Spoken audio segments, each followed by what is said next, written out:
오후의 시작 함께 하실래요? 안녕하세요. 세상의 모든 정보 아나운서 전주리입니다. 추석 연휴를 하루 앞둔 오늘 여야 지도부가 명절 민심 잡기에 나섰죠. 국민의힘은 서울역, 민주당은 용산역에서 비성객들과 명절 인사를 나눴는데요. 여기에는 어떤 정치적 메시지가 담겨 있는 걸까요? 이런 가운데 추석 전에 여야 의정 협의체가 가동될 수 있을지에도 관심이 쏠리고 있습니다. 국민의힘 한동훈 대표는 의료계 일부만 참여하더라도 협의체를 꾸려야 한다는 입장이지만 야당은 대통령의 사과와 책임자 문책, 의제 제한 없는 논의를 요구하고 있는데요. 추석 밥상 민심, 주도권은 누가 갖게 될지 잠시 뒤 여의도 인포메이션 코너에서 자세히 살펴보겠습니다. 요즘 같은 환절기, 특히 명절 전후에는 어깨 통증 호소하시는 분들이 많아지는데요. 똑똑 라디오 주치의 오늘은 젊은 층도 안심할 수 없다는 50견에 대해서 알아볼 예정이니까요. 궁금한 분들 계속해서 함께해 주세요. 저희 방송은 KBS 1라디오 유튜브 채널을 통해서도 실시간으로 시청 참여하실 수 있습니다.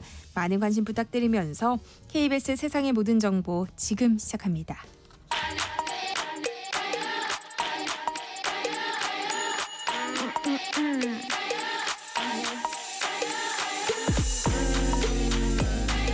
혹시 뉴스 빠뜨리셨나요? 한낮에 전해진 소식들 꼼꼼히 정리해드리겠습니다. 오늘의 뉴스 조현정 시사평론가와 함께합니다.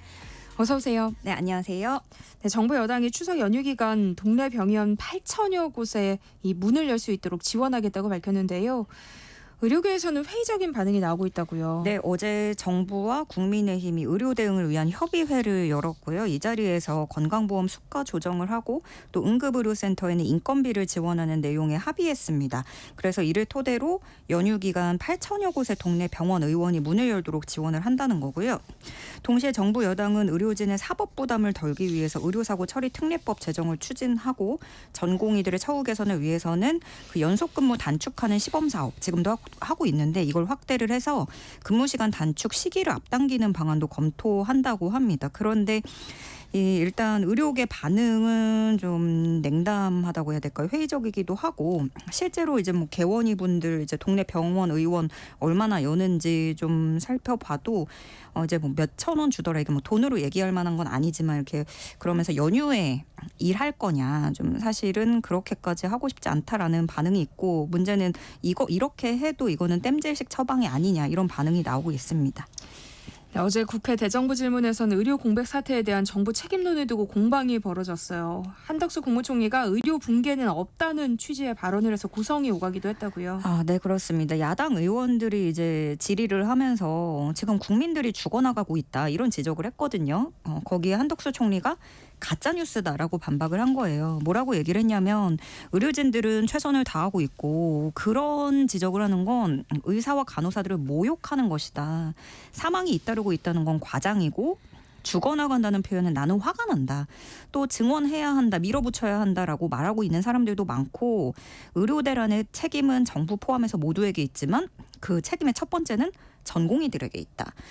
지금 상황에 대해서 국민과 환자들에게 사과할 생각은 없다. 모두 극복을 하기 위해서 개혁하고 있는 것이다. 이렇게 얘기를 했습니다. 그러면서도 또 최근에 이 응급실 뺑뺑이 사태에 대해서는 더 심해질 가능성이 있다고 내다봤어요. 12,000명이 빠졌으니 똑같다고 할 수는 없지만 나쁜 영향은 최소한으로 가도록 하겠다. 이렇게 답변했습니다. 그러니까 추석 명절을 앞두고 응급실 뺑뺑이에 대한 우려가 커지고 있어요. 응급실에 근무하는 의사 수가 크게 줄어든 것으로 나타났죠. 네, 뭐 정부는 응급실 운영이 통계적으로 잘 돌아가고 있다 이렇게 얘기를 하고 있지만 전국 의과대학 교수협의회가 어제 공개한 수련병원 응급실 현황 조사 결과는 또 다르게 나왔습니다. 현재 전국 53개 병원 응급실 근무 의사가 지난해 914명에서 지금 535명으로 42% 줄어들었다는 거고요. 또 병원 7곳은 부분 폐쇄를 고려하고 있다고 나타났습니다. 그중에서도 또 이제 의사가 줄어들었다 하는 부분에서도 전공의는 10분의 1 수준으로 급감을 했다고 하고요. 그 폐쇄 고려한다는 병원 7곳 같은 경우에는 응급실에 근무하는 의사가 5명이 안 되는 것으로 파악이 됐습니다. 그러니까 5명 안 되니까 사실 돌아가면서 당직 서도 24시간 운영은 어려운 거예요. 그리고 그나마 인원이 조금 더 있는 곳도 응급실 의사 6-7명 정도 이런 병원이 10곳이고 그러면 또 여기서 24시간 운영을 하긴 하는데 의사 1명이 지키는 그런 상황입니다. 이렇게 전의교협 따르면 현재 의사가 15명 이상인 7개 병원 제외하고는 모두 의사 1.5명이 근무를 하고 있기 때문에 여러 환자가 내원을 하면 대처할 수 없는 상황이라는 설명인 거고요. 특히 이게 지방에서 운영난이 두드러지는 것으로 나타났는데 대전, 충청권이 58%, 부산에서는 54% 이렇게 응급실 의사가 절반 넘게 크게 줄어든 것으로 나타났습니다. 한편 윤석열 대통령은 이번 추석 연휴에 응급실 비롯해서 경찰서, 소방서, 군부대를 방문할 계획이라고 하는데요. 의료 치안 등을 살피기 위해서이고 군 장병을 위해서는 간식을 함께 준비해 갈 예정이라고 대통령실은 설명했습니다.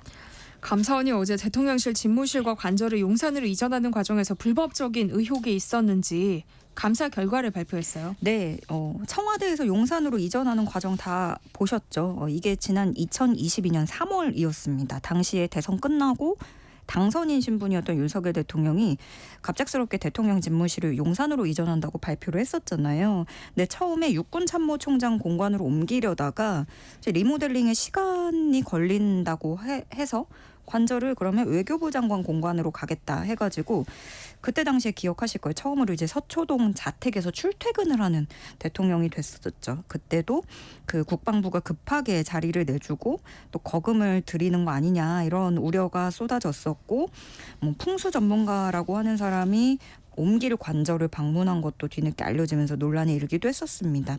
어쨌든 간 가기로 결정을 했고 그럼 대통령 집무실이기 때문에 철저한 보안이 필요했죠. 그래서 기존의 국방부 본관과 외교장관 공관에는 방탄 유리를 설치하기 시작했어요. 그런데 이 사업의 책임자인 경호처 간부 정모 씨와 공사업체가 유착했다는 의혹이 불거지기 시작했습니다. 검찰에 따르면 이 정 씨, 그러니까 경호처 간부입니다. 이분이 평소 친분이 깊던 브로커를 공사의 실질적인 관리자로 선정을 해주고 그 대가로 뇌물을 받은 것으로 알려졌고요. 그렇게 해서 이렇게 사업 따내고 나서 또 이 과정에서 견적서는 또 비용을 부풀렸고요. 그래서 돈을 챙긴 혐의를 받고 있습니다. 가령 방탄 창호 설치에 총 20억 4천만 원이 들었습니다. 세 차례 모두 수의 계약으로 체결이 됐고 그런데 알고 보니 실제 공사에 들어간 비용이 업체 이윤까지 다 포함해서 4억 7천만 원이라는 거예요. 그러면은 5배 부풀린 거고 16억 원가량이 비게 됩니다. 그리고 이거를 또 서류상 회사를 배우자 명의로 페이퍼 컴퍼니를 세운 다음에 여기로 돈을 빼돌린 정황도 포착이 됐습니다. 그리고 또 큰 문제는 브로커가 이렇게 눈먼 돈 부풀려서 챙기는 걸 경호처 간부가 눈 감아준 거죠. 대신에 이 경호처 간부는 공사 대금 합쳐서 1억 8천만 원을 갈취를 했고 공사업자에게는 또 7천만 원을 따로 뇌물로 받은 뒤에 추후에 1,500만 원 뇌물도 약속받은 혐의가 이번에 적용이 됐습니다. 감사원은 경호처 간부 정 씨에 대해서 파면을 경호처에 요구를 했고요. 정 씨뿐 아니라 알선업자 김 씨도 구속했습니다. 감사원은 이 외에도 다수의 법령 위반에 적발했다고요. 네, 이게 제대로 된 계약 없이 공사부터 먼저 들어간 거예요. 이런 것들이 여러 건 있었는데 감사원이 이번에 그 불법 의혹 결과를 공개를 하면서 총 9건 지적사항이 적발됐다고 밝혔거든요. 예를 들어서 2022년 4월 말에 관저 보수공사 업체로 실내 인테리어 업체가 하나 선정이 됩니다. 대통령 비서실이 요청을 해서 5월 달에 보수공사에 들어가는데 이 공사 관련해서 최종 계약이 7월이 돼서야 체결이 됐어요.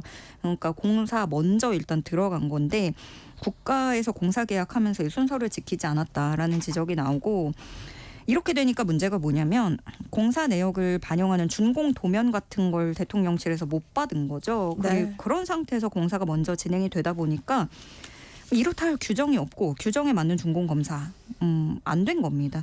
게다가 이 실내 인테리어 업체 이거 하나만 있는 게 아니라 밑에 하도급 계약들이 그 회사들이 줄줄이 있어요. 18개나 되는데 이 중에 15개 업체가 실내 건축하고 그리고 관련한 허가를 받지 않은 무자격 업체였던 것으로 파악이 됐습니다. 실질적으로는 법령상 하도급 업체 공사에 참여를 시키려면 사전에 발주처 승인을 받아야 되거든요. 그런데 승인도 없었고 그러니까 감독도 안 되고 사실상 이거는 그냥 엉망이었다 이렇게 보여지고 감사원은 대통령실의 관련 업무를 철저히 하라면서 주의를 촉구했습니다. 감사 결과가 나오기까지 1년 8개월의 시간이 걸렸어요. 네. 봐주기 감사가 아니냐 이런 비판이 나오고 있죠. 네, 이번 그 1년 8개월 뒤에 내놓은 결과가 어쨌든 이러이러하다 하고 결론적으로는 주의를 촉구하고 끝난 거예요. 근데 이렇게 무더기로 무자격 업체들이 참여했다는 사실이 드러났고 그 과정에서 계약도 허술했고 관리 감독이 안 됐고 돈까지 부풀린 사실들이 드러난 건데 처음에 이 의혹이 불거진 뒤에 국민감사 해달라 이렇게 청구했던 게 2022년 10월이었습니다. 근데 지금 2024년이고 지금 얘기가 나온 건데 국민감사 청구자 중 하나인 참여연대가 감사원 이번 결론을 두고 최악의 봐주기라고 비판을 했습니다. 대통령실 눈치 보면서 감사 기간을 연장하고 시간 끌다가 결국 봐주기 결과를 내놓은 것이다 이렇게 지적을 했고요. 매체들은 어떻게 얘기하고 있나 쭉 봤더니 한국일보는 사설 제목을 1년 8개월 끌다 면죄부로 끝났다라고 평가를 하면서 그 감사 청구한 것 중에 이전 비용 산정 등 관심이 더 쏠린 부분은 기각됐다 이 부분을 지적을 했고요. 동아일보도 사설에서 본질은 비껴가고 곁가지만 훑는 감사로는 국민 의혹이 완전히 해소됐다고 하긴 어렵다 이렇게 평가를 했습니다. 조선일보는 대통령실은 이것을 심각히 여겨야 된다라면서 16억을 빼돌리고도 대통령 안전에 이상이 없는지 이걸 되물었고 경향신문은 감사원을 감사해야 된다 지적했습니다. 대통령실은 감사원 감사 결과로 도리어 특혜가 없었다는 걸 확인했다는 입장이에요. 네, 대통령실은 정부는 그 대통령실과 관저 이전에 관련한 공사에 대해서 종류별로 시공 자격을 갖춘 업체와 수의 계약을 체결했다 이렇게 밝혔습니다. 그러면서 국가 안보와 직결된 고도의 보안시설 공사 같은 경우에는 긴급함, 그런 보안성을 요한다는 특수성이 있고 그런 점을 감안을 했을 때 수의 계약으로 추진하는 게 마땅하고 이것은 역대 정부에서도 마찬가지였다 이런 주장을 펴고 있습니다. 또 감사원은 업체 이윤에 대해서 통상적인 수준 이내로 확인된 것을 밝혀주었다라는 게 대통령실 주장인 거고 그러니까 결과적으로는 특혜가 없었다라고 강조를 하고 있는 겁니다. 다만 그러면서도 전례 없이 청와대를 국민께 돌려드리기 위해서 그리고 또 사업의 시급성 등으로 인해서 절차상 미비점이 벌어진 것에 대해서는 점검을 하고 재발 방지책을 마련하겠다 이렇게 밝혔고요. 그럼에도 당장 감사원 감사가 굉장히 맹탕이었다라는 반발 그리고 또 마지못해서 신용만 한 감사냐라는 비판도 쏟아지고 있고요. 이 과정에서 그 대통령실에서 그 관리 책임 당사자였던 김호진 전 비서관을 조사를 했는데 누가 추천했느냐 이런 질문에는 기억이 나지 않는다고 답을 했어요. 그리고 그러는 동안 이 김호진 전 비서관에게는 책임을 묻지 않았고 오히려 관저 공사 이후에도 국토교통부 차관을 거쳐서 지금은 한국공항공사 사장직에 지원을 해서 유력 후보로 올라 있는 상태입니다. 네, 이원석 검찰총장이 오늘 퇴임식을 끝으로 2년의 임기를 마치는데요. 김건희 여사 명품백 수수 의혹을 비롯한 주요 사건들을 결국 마무리 짓지 못했어요. 네, 오늘 오전 서울 서초구 대검찰청에서 퇴임식을 가졌고요. 그 윤 대통령이 검찰총장으로 부임했을 때 당시에 이원석 총장이 그때 대검 기획조정부장으로 보좌를 했었고 또 한동훈 당시 법무부 장관하고 사법연수원 동기였던 점이 부각이 되기도 했습니다. 마약 범죄나 전세 사기, 보이스피싱 이런 것들 여러 가지 민생 침해 범죄에 대해서 적극적으로 엄정 대응을 지시한 것에 대해서 긍정적인 평가가 나오고 있는데요. 다만 사실 이원석 총장 임기 내내 그 김건희 여사 관련한 수사로 여론이 좀 쏠리게 됐었죠. 그리고 본인은 굉장히 임기 내에 이걸 모두 매듭 짓겠다라는 의지가 강했는데 마무리 짓지 못하고 총장에서 물러나게 됐습니다. 또 본인이 그 직권으로 수사심의위원회 김건희 여사에 대해서 그 수심위 소집한 뒤에 수심위가 김건희 여사 불기소 처분을 권고하면서 이때까지만 해도 그러면은 이원석 총장 임기 내에 이 일이 마무리되겠다 싶었는데 가방을 건넸던 최재형 목사가 따로 수심위를 신청을 했고 그게 소집이 되면서 김건희 여사 최종 처분이 미뤄졌고요. 그러다 보니까 미완의 퇴임이다라는 평가가 나오고 있는데 이 총장 개인으로도 상당히 아쉬운 대목일 것 같아요. 그리고 특히 그 임기 내에 김건희 여사 검찰이 소환 조사하는 과정에서도 소환 방식 두고 검찰이 끌려다녔다 하면서 서울중앙지검 수사팀하고도 공개적으로 갈등을 보인 것도 부정적으로 평가되는 지점입니다. 네, 도이치모터스 주가 조작 사건에 돈을 댄 혐의를 받는 손모 씨에게 항소심 법원이 징역형을 선고했는데요.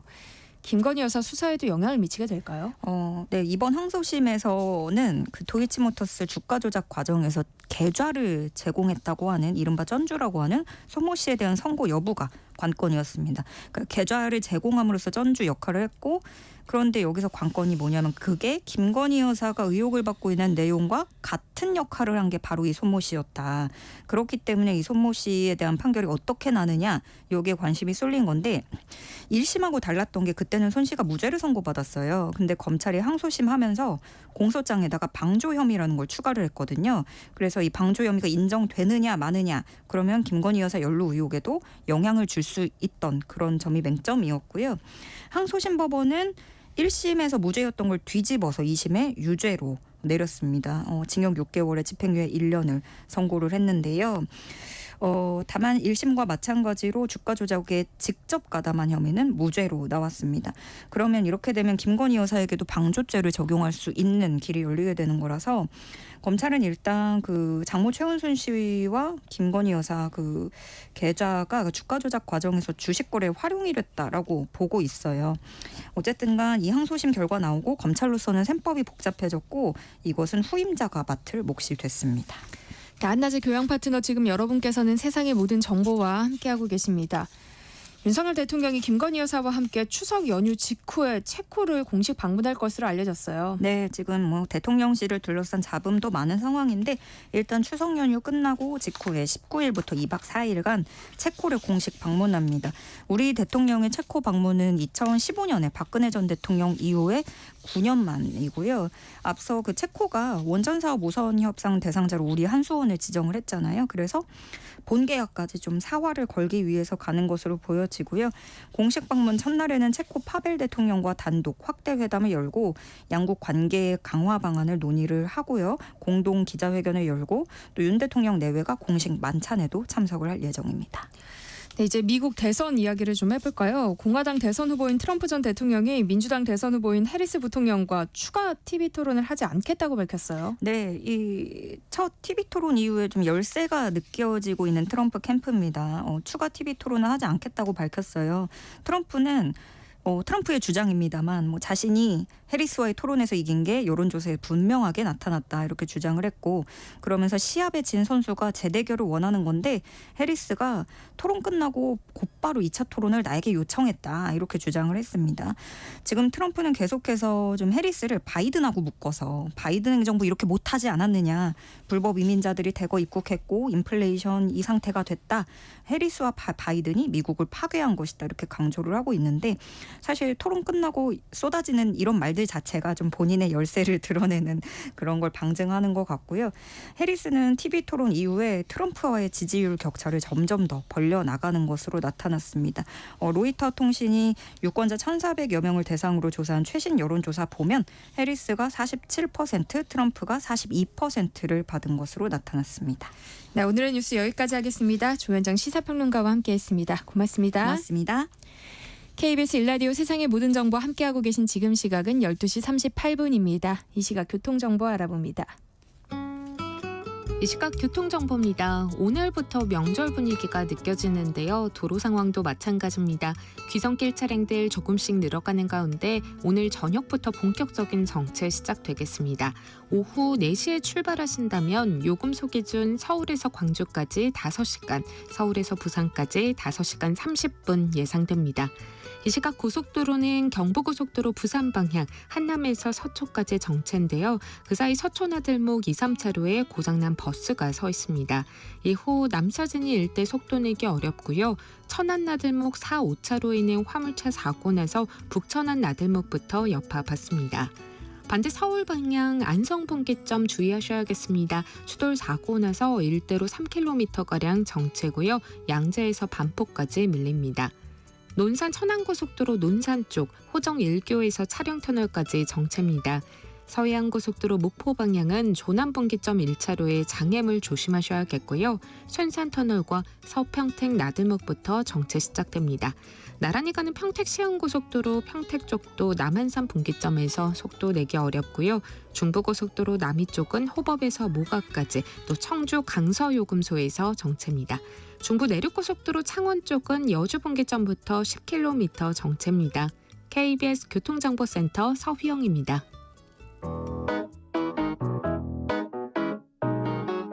세상의 모든 정보는 청취자분들의 관심과 참여를 기다립니다. 방송 들으시면서 궁금한 점이 있거나 의견 공유하고 싶은 분들 계시면 문자 보내주세요. 추첨을 통해 모바일 쿠폰 보내드리겠습니다. 참여하실 번호는 샵 9730이고요. 짧은 문자 50원, 긴 문자 100원의 이용료가 부과됩니다.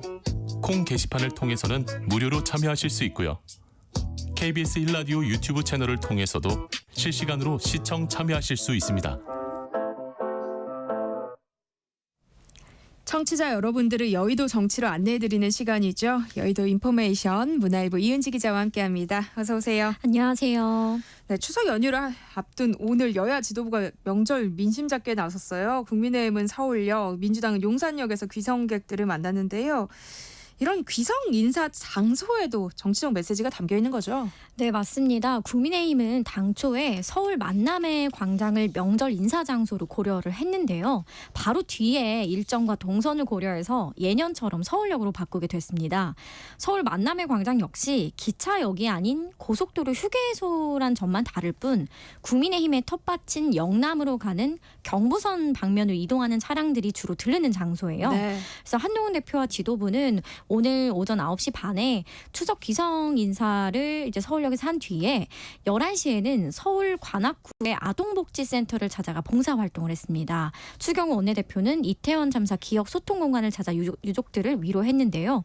한동훈 대표는 이날 추석 인사 영상을 유튜브에 올렸는데요. 내용을 보면 동료 시민과 격차 해소를 강조했습니다. 이제 본인이 계속 트레이드 마크로 밀고 있는 두 가지인데요. 한 대표는 추석 당일에는 소방청과 경찰청을 각각 찾아서 연휴에도 일하는 공무원들을 격려할 예정입니다.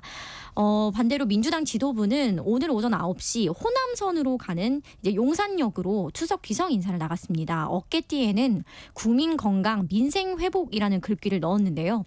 윤석열 정부의 의료 대란과 민생 경제 악화를 우회적으로 직격한 겁니다. 오늘 윤석열 대통령 지지율이 취임 후 최저치를 기록했다는 여론조사 결과가 나왔어요. 여당인 국민의힘 지지율도 동반 하락했다고요.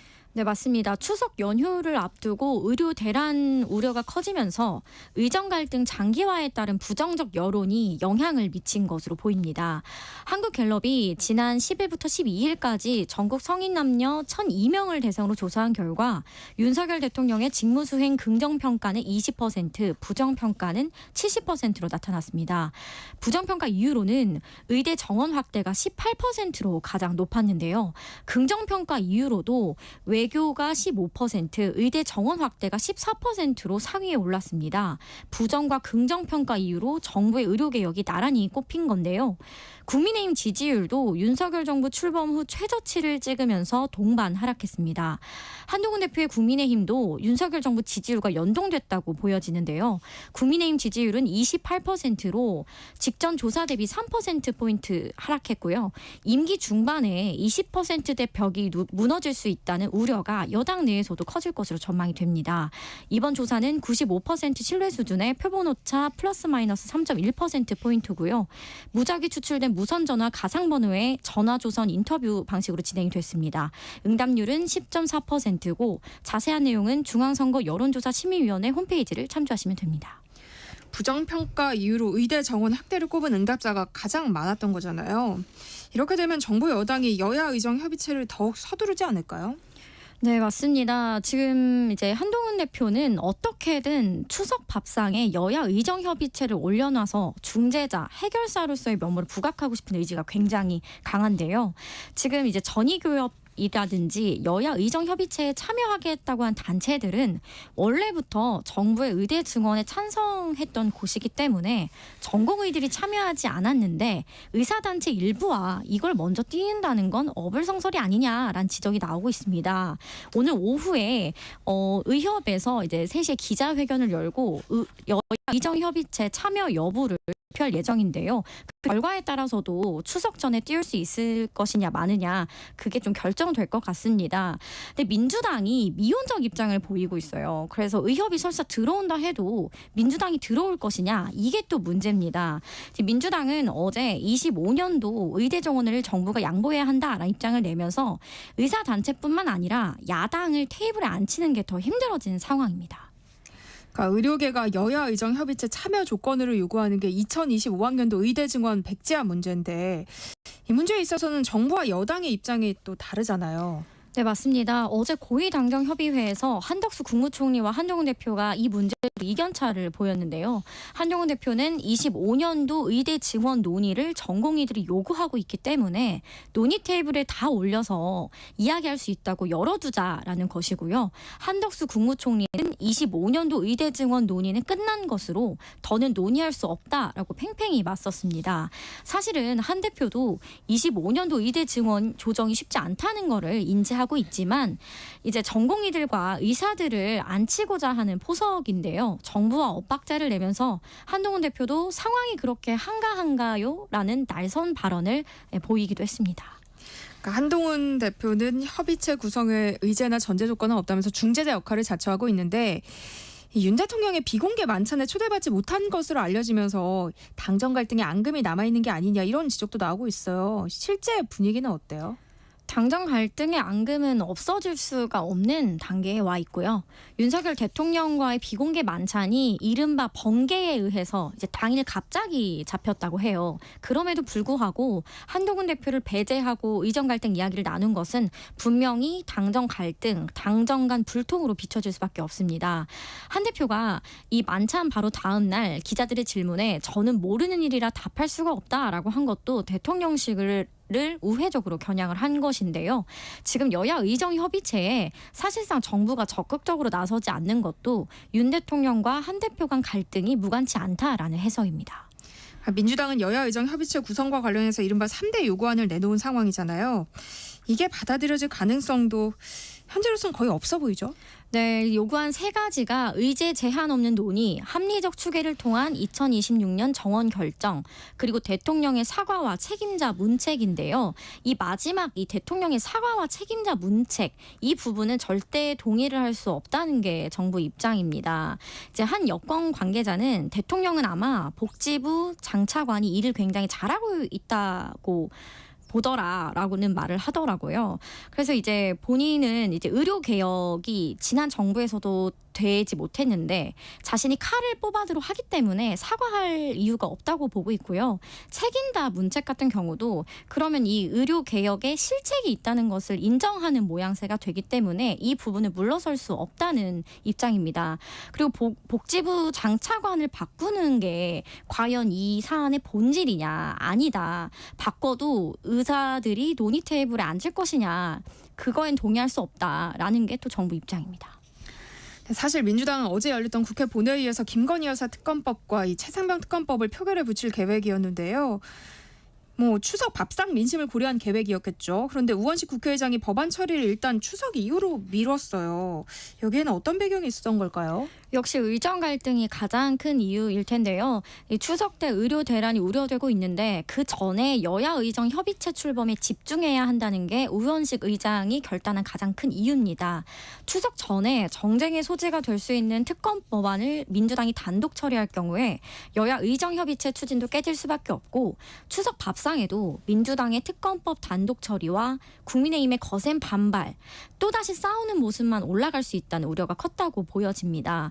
일각에서는 만약 추석 연휴 직전에 특검법 2개를 올리게 되면 국민의힘이 이를 막기 위한 이제 무제한 토론이죠. 필리버스터를 하게 될 수도 있는데 그렇게 되면 의장은 물론 여야 의원들이 모두 국회에 발이 묶이게 될 수 있어서 그러한 현실적 이유를 고려한 건 아니냐 이런 해석도 일각에서 나옵니다.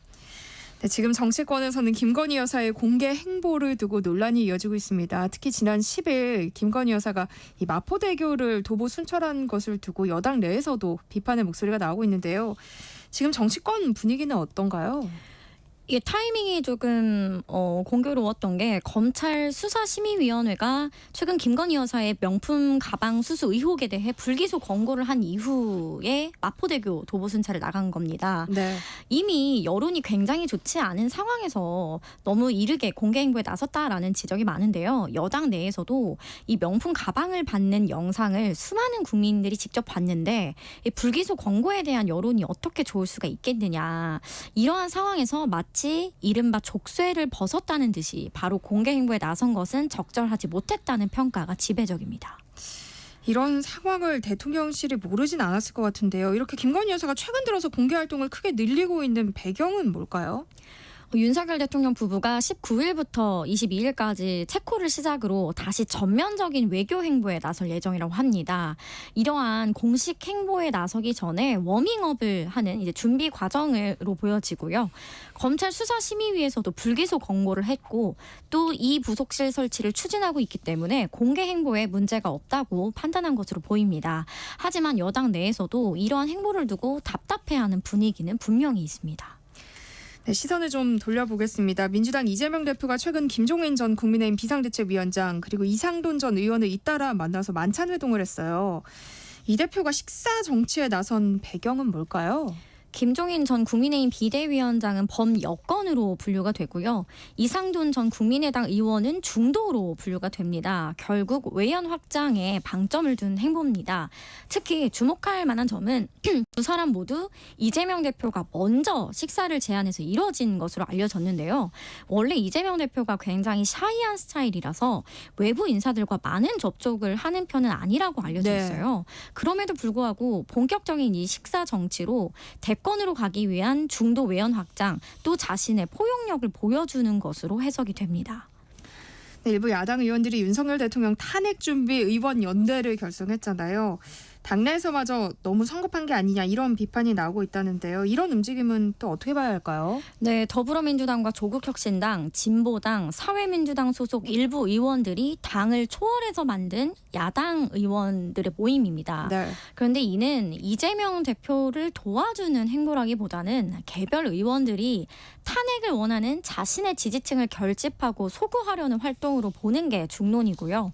벌써 대통령실에서는 이를 두고 이재명 대표 방탄연대냐라는 비판이 나왔는데 지금 윤석열 대통령의 지지율이 이미 추락하고 있는 상황에서 여론이나 국민들로부터 만들어진 것이 아니라 국회에서 야당이 먼저 탄핵 이야기를 꺼내드는 것은 그렇게 좋은 전략이 아니라고 민주당 내 많은 의원들이 생각하고 있습니다. 네. 민주당이 오는 24일 금융투자소득세 유예 문제를 논의하기 위한 공개 토론회를 열 것으로 알려졌는데요. 이 자리에서는 좀 단일화된 안이 나올 수 있을까요? 아직 10여일 시간이 남아 있기 때문에 그 사이에 어떤 변화가 있을지 모르겠지만요. 현재로서는 이 24일 토론회에서 단일화된 안을 내기는 어렵다고 보여집니다. 지금 민주당 진성준 정책위의장과 이소영 의원이 각각 금투세 시행이냐 유예냐를 두고 장외 설전을 벌이고 있는데요. 그만큼 당내 이견차가 굉장히 극심한 상황입니다. 이재명 대표는 유예 혹은 일부 완화한다는 안을 생각하고 있는데 이 공개 토론회를 여는 것도 이러한 당내 갈등을 밀실에서 해결하고 조율하다가는 탈이 날 수 있는 문제이기 때문에 공개 토론을 통해서 여론에 맡기자는 의도가 크다고 보여집니다. 그리고 이재명 대표 측에서는 이 여론의 방향은 금투세 유예에 더 실리지 않겠냐라고 보고 있습니다. 이런 가운데 이재명 대표가 어떤 선택을 하던 정치적 역풍이 적지 않을 것이라는 전망도 나오고 있어요. 만약 금투세 유예를 결정할 경우에는 조국 혁신당과의 관계에도 상당한 영향을 줄 것 같은데요. 어떻게 보세요? 결국 대권으로 갈 것이냐 아니면 이 민주당 대표에 머물러 있을 것인가 이 딜레마에 빠질 수밖에 없는 상황이고요. 근데 다만 이재명 대표의 장점이다 단점을 타협이라고 정치권에서 이야기를 하더라고요. 원칙주의보다는 실리를 중시하는 사람이기 때문에 절대 민주당에서 못할 것 같은 결정도 할 수 있는 사람이라는 거예요. 그래서 금투세 유예를 만약 결정하게 되더라도 그 논리와 책임을 충분히 감수하고서 할 것이다. 그리고 본인이 중도 확장을 통해서 대권 주자로 가는데 굉장히 중요한 분기점으로 본인도 인식을 하고 있다고 합니다. 그래서 금투세 자체를 반대하는 게 아니라 이 지금 자본시장은 비정상적이기 때문에 여기에 금투세를 시행하게 되면 굉장히 많은 부작용이 뒤따른다. 이러한 논리로 지지층을 설득할 것으로 보이고요. 또 이게 금투세 시행이 민주당 당원과 지지층 모두의 단일된 의견이라고 보지도 않고 있어요. 그리고 사실 조국혁신당과 관계가 틀어진다고 해도 결국은 지향이 같고 조국혁신당은 홀로 할 수 있는 일이 없기 때문에 사실상 민주당이 추진하는 김건희 특검법에 반대하진 않을 거잖아요. 그래서 그런 문제는 크게 고심을 하고 있지 않는데요. 다만 조국혁신당이 10월 이제 호남 보궐선거에서 민주당에 대비해 선명성을 부각하는 데는 적극 이용할 가능성이 있습니다. 네, 문화일보 이은지 기자와 함께했습니다. 고맙습니다. 네, 1부 순서 여기서 마무리하고요. 저도 잠시 후 2부에 다시 돌아올게요.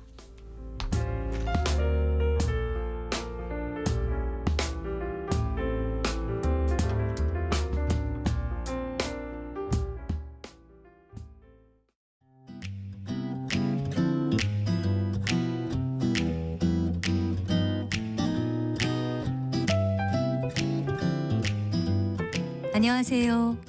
바른말 고운말입니다. 오늘은 KBS 1텔레비전에서 방송되고 있는 우리말 겨루기에서 나왔던 문제를 짚어보겠습니다. 뜻풀이를 듣고 거기에 해당하는 표현을 맞춰보시기 바랍니다. 고유어 부사고요. 무거운 것을 조금씩 앞으로 자꾸 내미는 모양을 뜻하기도 하고요.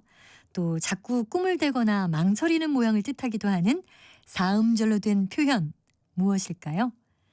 출연자의 답에는 꾸물꾸물, 미적미적, 어물어물, 어영부영이 있었는데요. 이 중에 정답은 미적미적입니다. 보통 미적미적이라고 하면 해야 할 일이나 날짜 같은 걸 미뤄서 자꾸 시간을 끊는 모양을 생각하게 되는데요. 물론 이런 뜻도 있습니다. 병원에 가야겠다고 생각하면서 미적미적 미루다가 결국 문제가 커졌다. 이렇게 말할 수 있겠죠. 이 경우에는 부사 미루적, 미루적과 같은 뜻으로 쓸 수 있습니다. 그런데 이 표현은 앞서 문제에 나왔던 것처럼 무거운 것을 조금씩 앞으로 자꾸 내미는 모양을 기본 의미로 하고 있습니다. 농부가 달구지를 미적미적 밀고 간다처럼 말이죠. 아마 미적미적이란 말에 이런 뜻이 있는지 모르셨던 분들도 있을 것 같은데요. 이번 기회에 함께 알아두시면 좋겠습니다. 바른말 고운말 아나운서 변희영이었습니다.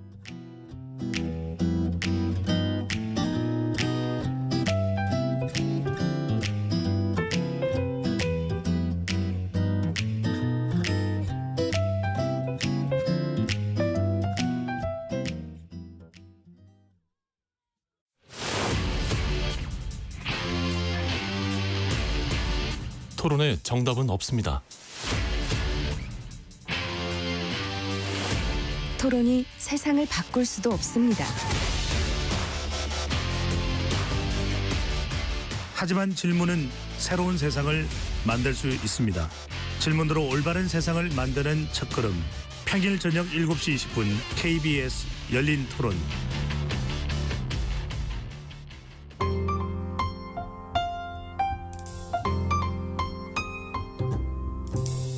어떤 하루 보내고 계신가요? 눈코 뜰 새 없이 바쁘게 지나가는 한 주. 월요일부터 금요일, 매일 밤 10시부터 12시까지는 오롯이 당신만을 위한 시간입니다. 당신을 위한 지식 쉼터. 오늘 밤 일라디오.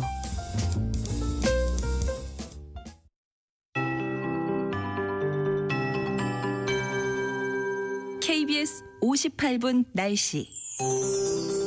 추석 연휴가 하루 앞으로 다가왔는데요. 때 아닌 더위가 기승을 부리고 있습니다. 오늘 낮 기온이 대구 35도, 부산과 광주 34도, 대전 제주 32도, 강릉 29도, 서울 27도 등으로 중부지방과 경상도는 어제보다 1도에서 6도 정도 높겠습니다. 충청 이남지방에는 여전히 폭염특보가 발효 중이어서 온열 질환에 걸리지 않도록 주의하셔야겠습니다. 한편 지금 서울 경기와 강원 북부에는 비가 오는 곳이 있습니다. 차츰 그 밖에 중북부 지방으로 비가 확대되겠고요. 밤까지 서울과 경기 남부에는 20에서 60mm, 강원 중남부에는 5에서 40mm, 경기 북부와 강원 북부 내륙에는 많게는 80mm 이상의 비가 내리겠습니다. 충청 이남 지방은 현재 구름 많은 날씨를 보이고 있지만 대기가 불안정해지고 있어 오늘 곳곳에 소나기가 내리겠습니다. 양은 5에서 40mm 정도가 되겠고요. 오늘 비나 소나기가 내리는 동안 천둥 번개가 치거나 돌풍이 불겠고 시간당 20mm 이상으로 강하게 쏟아지는 곳도 있겠습니다. 이번 추석 연휴에는 비나 소나기가 오는 곳이 많겠고요. 폭염이 계속되면서 한낮 기온이 33도 안팎까지 오르는 곳이 많을 전망입니다. 현재 서울의 기온은 27.9도입니다. 송소진입니다.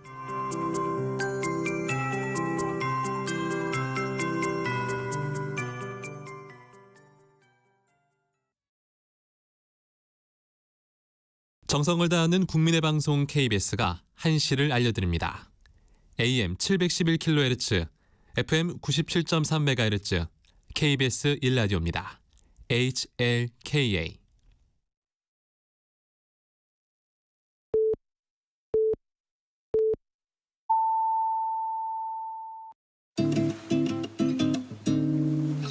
나른한 오후를 책임질 영양 만점 지식 비타민.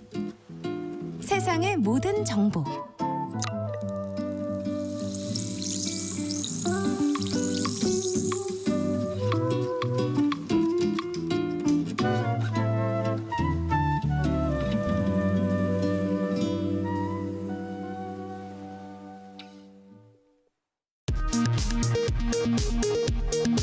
이 시각 라디오 정보센터 뉴스입니다.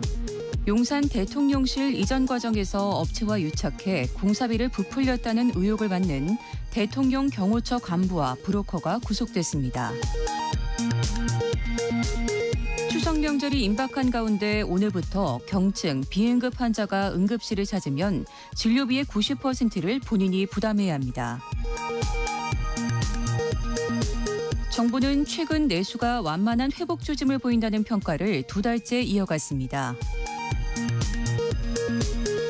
북한이 우라늄 농축 시설을 처음으로 공개했습니다. 접경 지역에서는 확성기로 소음을 내보내고 있습니다. 지금까지 라디오 정보센터 뉴스 정한나였습니다.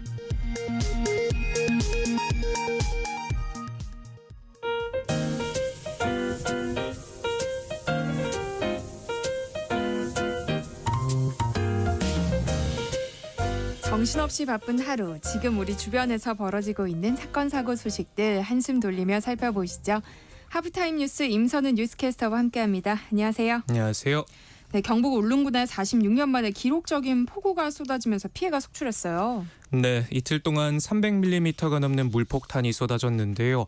울릉 도심은 하천과 뻘처럼 변해버렸습니다. 흙탕물은 폭포수처럼 끊임없이 흘러내렸고 도로 위를 달리던 차량들은 발이 묶였습니다. 지난 수요일 밤에는 시간당 강수량이 70mm를 넘어서면서 1978년 8월 이후 46년 만에 최고치를 기록하기도 했는데요.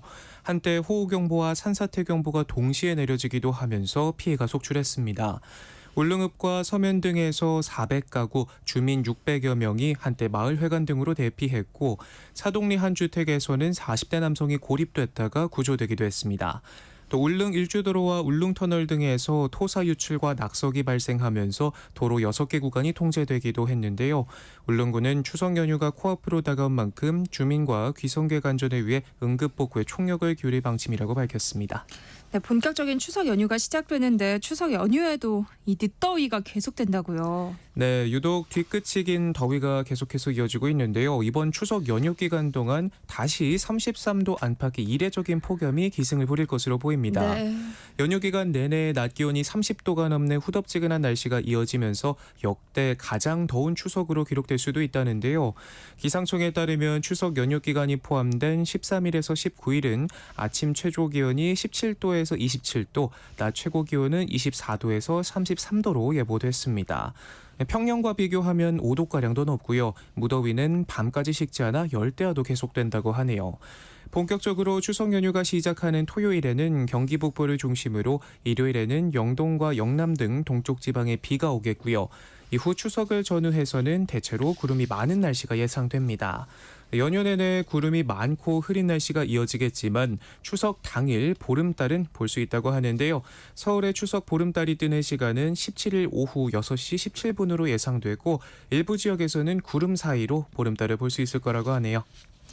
네, 벌써 오늘부터 귀성길 오른 분들도 많던데요. 귀성길 졸음운전 각별히 주의해야겠죠. 네, 특히나 올 추석은 연휴 전날인 13일부터 18일까지 6일간 3,700만 명, 하루 평균 600만 명 넘게 움직인다고 하니 교통정체를 피하긴 어려워 보이는데요. 명절 연휴 때면 어김없이 꽉 막히는 고속도로, 늘어지는 차량 행렬에 옴짝달싹 못하면서 눈꺼풀도 금세 무거워지기 마련입니다. 졸음운전 사고는 매년 300건가량 꾸준히 발생하는 만큼 주의가 필요하고요. 특히 정체 구간에서는 차량 간격이 좁아지는 만큼 잠깐 눈을 감았다 뜨는 찰나에도 큰 사고로 이어질 수 있습니다. 실제로 최근 5년간 고속도로 정체 구간 추돌 사고 현황을 보면 평균 20명 이상 숨진 것으로 파악됐는데요. 감기는 눈꺼풀은 천하장사도 못 든다고 하잖아요. 전문가들은 잠이 오지 않더라도 2시간 간격으로 휴게소나 졸음쉼터에 들러 스트레칭도 하고 쉬어가기를 당부했습니다. 또 운전자뿐만 아니라 동승자의 역할도 중요하겠죠. 에라 모르겠다 잠만 자지 마시고 간식 배분 담당, DJ 담당, 수다 담당 이렇게 역할 나눠서 함께하면 꽉 막힌 귀성길도 조금이나마 덜 피곤하게 갈 수 있지 않을까 싶네요. 네, 이 추석 연휴 기간 또 고속도로에 버려지는 쓰레기가 어마어마하다고 하더라고요. 이용객들이 신경을 좀 쓰면 좋겠어요. 네, 이 기간 하루 고속도로에 버려지는 쓰레기 양이 연중 하루 평균의 2배가 넘는다고 합니다. 2019년부터 2023년 5년간 고속도로에서 수거된 쓰레기는 무려 4만 7천 톤이 넘는 것으로 집계됐는데요. 하루 평균 약 26톤의 쓰레기가 버려진다는 건데 추석 연휴 기간엔 특히 더 많아 지난해 하루 평균 52톤의 쓰레기가 버려졌다고 합니다. 지루한 귀성, 귀경길 이것저것 사먹고 나오는 쓰레기들이 도로 위에 그대로 버려지는 모습인데 적극적인 대책이 필요해 보입니다. 네, 다음 뉴스 살펴볼까요? 최근 급발진 의심 사고가 계속 잇따르고 있어요. 네, 어제 서울과 부산에서 각각 70대 운전자가 몰던 차량이 갑자기 돌진하는 사고가 발생했습니다. 특히 부산에서는 가해 차량이 앞서 서울시청역 역주행 참사 당시처럼 빠른 속도로 인도를 덮친 뒤 행인들을 쳤는데요. 이 사고로 70대 여성 행인이 현장에서 숨졌고 60대 남성은 병원으로 옮겨졌지만 숨을 거뒀습니다. 같은 날 서울 성동구 성동세무서 앞에서도 비슷한 사고가 발생했는데요. 70대 남성이 몰던 벤츠 차량이 총 7대의 차량을 연쇄적으로 들이받았는데 가해 운전자를 포함해 9명이 다쳤고 그중 3명은 병원으로 옮겨졌습니다. 두 고령 운전자들은 2달 전 벌어진 시청역 참사 가해 운전자처럼 모두 급발진을 주장했는데요. 조사를 해봐야 알겠지만 최근 조사 결과 급발진 주장과 달리 페달 5조작으로 밝혀진 사례가 연달아 나오고 있다고 합니다. 최근 5년간 급발진 의심사고 분석 현황을 보면 2020년부터 올해 6월까지 총 364건의 급발진 의심 신고가 접수됐는데요. 국가수가 사고 기록 장치 데이터 등을 분석한 결과 차량이 완전 파손돼 분석이 불가능했던 일부를 제외한 321건의 사고는 모두 운전자 페달 5조작이 원인이었던 것으로 나타났습니다. 지난해 11월 전기차 택시를 몰다 담벼락을 들이받고서 급발진이 발생해 브레이크를 여러 차례 밟았지만 작동하지 않았다 주장한 사고도 운전자 주장과는 달리 우회전한 뒤 3초간 30m를 달리는 와중에 가속 페달을 밟았다 뗐다를 6번이나 반복한 것으로 나타났고요. 지난 7월 발생한 서울시청역 역주행 참사도 검찰은 과학 수사를 토대로 사고 원인을 가속 페달 5조작으로 보고 운전자를 구속 기소한 바 있습니다.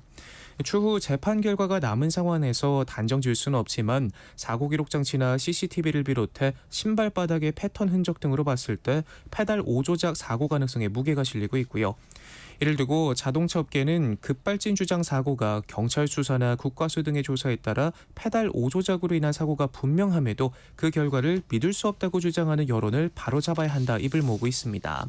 또 전문가들은 특히 차량 결함에 의해 급발진이 종종 발생할 수 있다고 믿는 확증 편향이 오히려 사고 발생을 부추긴다고 지적하기도 하는데요. 네.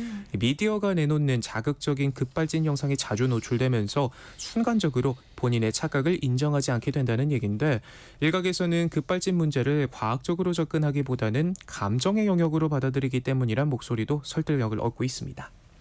네, 유튜브에서 논란이 됐던 36주 낙태 의혹 사건 기억하실 텐데요. 경찰이 기존에 알려지지 않았던 실제 집도의를 확인하고 입건했다는 소식이에요. 네, 실제 수술을 집도한 건 병원장이 아닌 다른 병원의 의사였던 걸로 드러났는데요. 경찰은 살인 혐의를 적용해 추가로 입건하고 출국도 금지시켰습니다. 수사 초기에 관계자들이 거짓 진술을 하는 바람에 70대 병원장이 수술을 한 것으로 잘못 파악됐다고 설명했는데요. 병원으로부터 수수료를 받고 인터넷 블로그에 낙태 수술이 가능하다는 광고를 올린 브로커도 환자를 알선한 혐의로 입건됐습니다. 해당 광고를 본 지인으로부터 병원 정보를 듣게 된 산모가 실제 수술까지 받게 됐고 유튜브에 낙태 후기 영상을 올리게 된 거죠. 집도의와 브로커가 추가로 입건되면서 피의자는 총 8명으로 늘었는데 경찰은 수술에 참여한 의료진 6명 전원에 대한 조사도 진행했습니다. 경찰은 낙태 경험담을 유튜브에 올린 여성과 원장, 집도인은 살인 혐의, 나머지는 살인 방조 혐의를 적용해 수사를 하고 있는데 핵심은 수술 당시 태아의 생존 여부라고 합니다. 하지만 의료진을 모두 조사한 경찰은 이들의 진술이 일관되지 않거나 엇갈려서 추가 조사가 필요하다는 입장입니다. 다음 뉴스 살펴볼게요. 요즘 청소년들의 도박 문제가 심각하다고요. 네, 경찰이 실시한 청소년 온라인 도박 실태 설문조사 결과에 따르면요. 학생 10명 중 1명꼴로 주변에서 도박을 하는 친구를 봤다는 답변이 나왔습니다. 또 실제로 도박을 해본 경험이 있다고 답한 비율은 1.5%로 나왔는데 경찰 관계자는 처벌에 대한 두려움 등 때문에 도박을 해봤다고 답변한 학생은 적었을 것이라면서 실제로는 이보다 더 심각할 것으로 내다봤습니다. 그럼 언제부터 도박에 빠져드나 봤더니 대부분이 중학교 때 처음 도박을 시작했다는 답변이 많았는데요. 도박 중독 청소년 중 절반 가까이가 중학교 때 손을 댔다고 답했고 고등학생 때는 22.3%, 심지어 초등학교 때라고 답한 비율도 14.6%나 됐습니다. 네.